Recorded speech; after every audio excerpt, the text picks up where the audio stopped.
কোষ্ঠকাঠিন্য কথাটা তো খুব সোজা।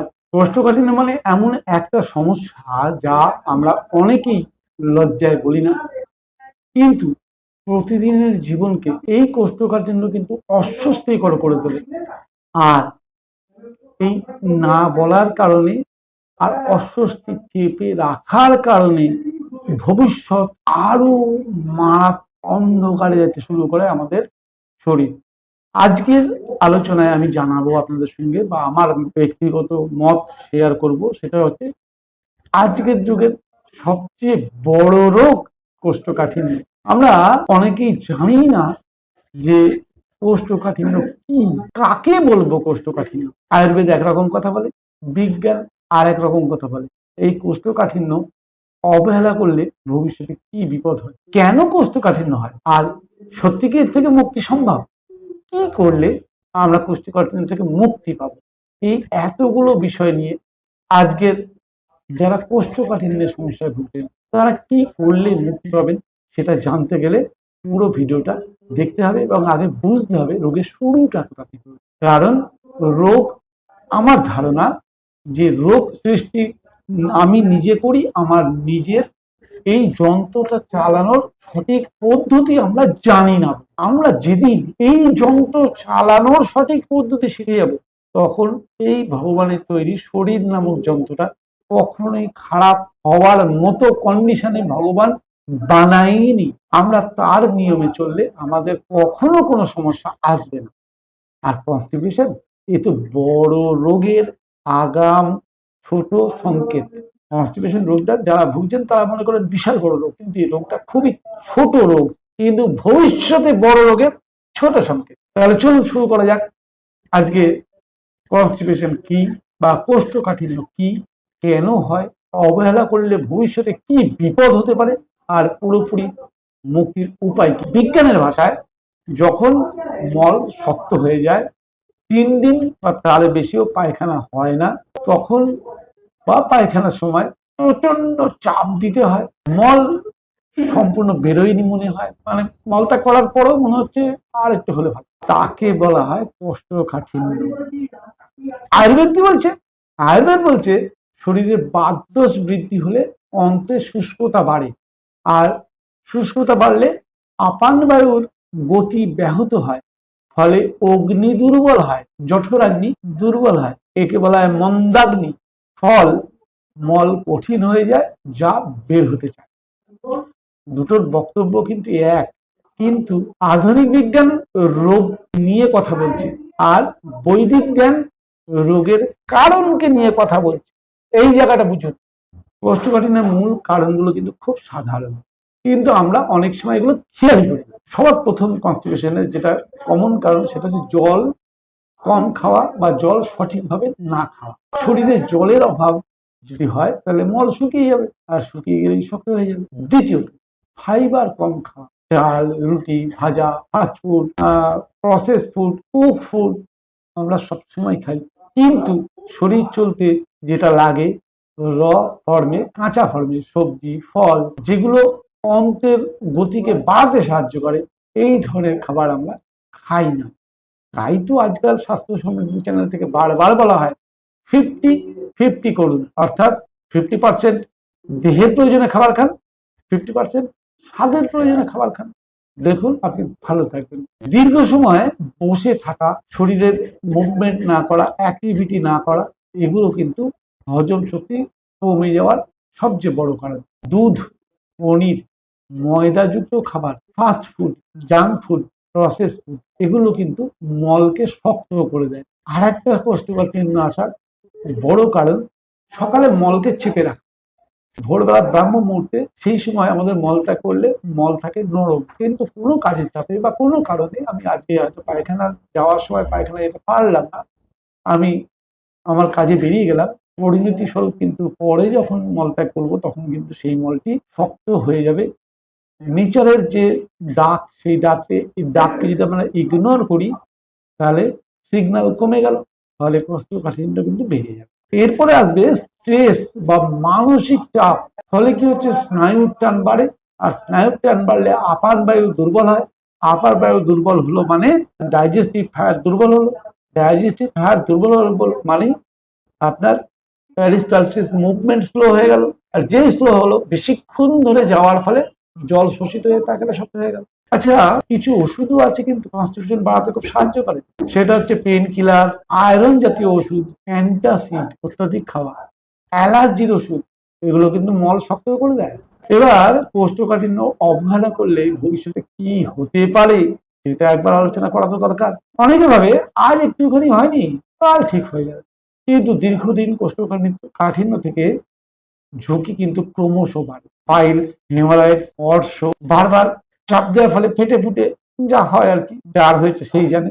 এরপরে আসছে, এটাতেও যদি আপনি সংযত না হন, এরপর আসবে ফিসার, মলদ্বারে কেটে গিয়ে মারাত্মক ব্যথা, মল শক্ত হওয়ার আরো প্রবণতা, ব্যথার জন্য আপনি আরো মলত্যাগ করতে চাইবেন না, আরো শক্ত হতে শুরু করবে। ফিসারের পরেও আপনি তাতেও সাবধান হন না, ফিস্চুলা, ইনফেকশন ছড়িয়ে গেল, এবার তো পটি করাটাই মুশকিল। না খেলে তো শরীর চলবে না, আর খেলেই পটি হবে। এইবার কোন দিকে যাবো? তাহলে পটি করতে গেলে বাবা গো মা করে ছটফট করতে হবে, আবার খিদে না পেলে খেতেও হবে। সমস্যা এখানে। তাহলে এই যে সমস্যাগুলো এর পরেও আছে, এখনো শেষ হয়নি।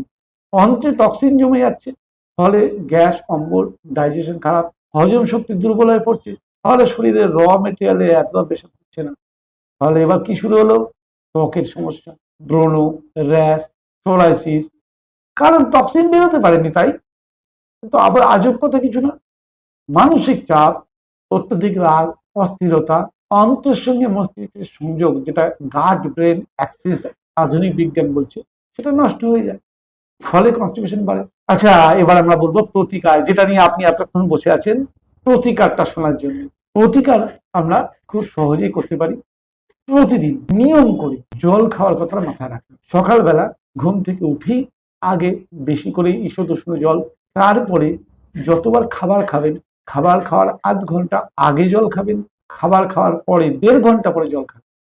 আর যখনই জল খাবেন, সিপ সিপ করে শরীর যতটা চাইছে ততটা জল খাবেন। ইউরিনের কালার, মুখের লালা, এগুলোর প্রতি খেয়াল রেখে যদি দেখেন মুখের লালা ঘন হয়ে যাচ্ছে, মনটা বলছে যে জল খাই, সঙ্গে শরীরের সিগন্যালকে সম্মান দিয়ে জল খাবেন।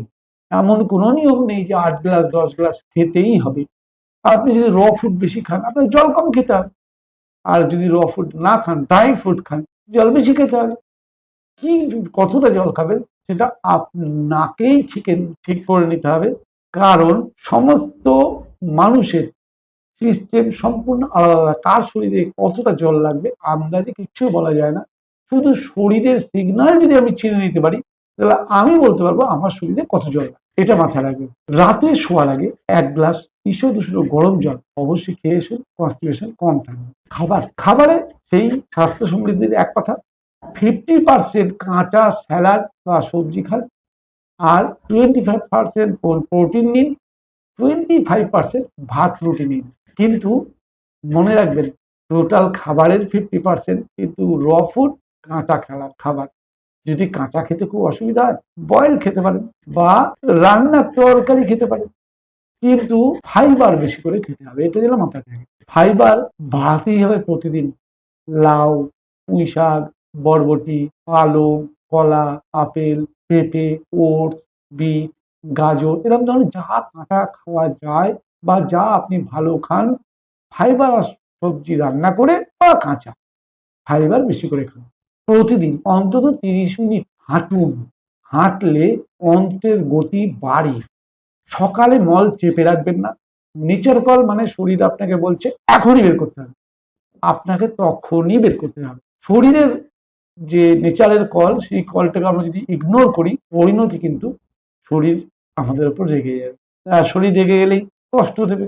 রাতে ভাজা বা রিচ খাবার, অত্যাধিক প্রোটিন এবং হেভি খাবার একদম খাবেন না।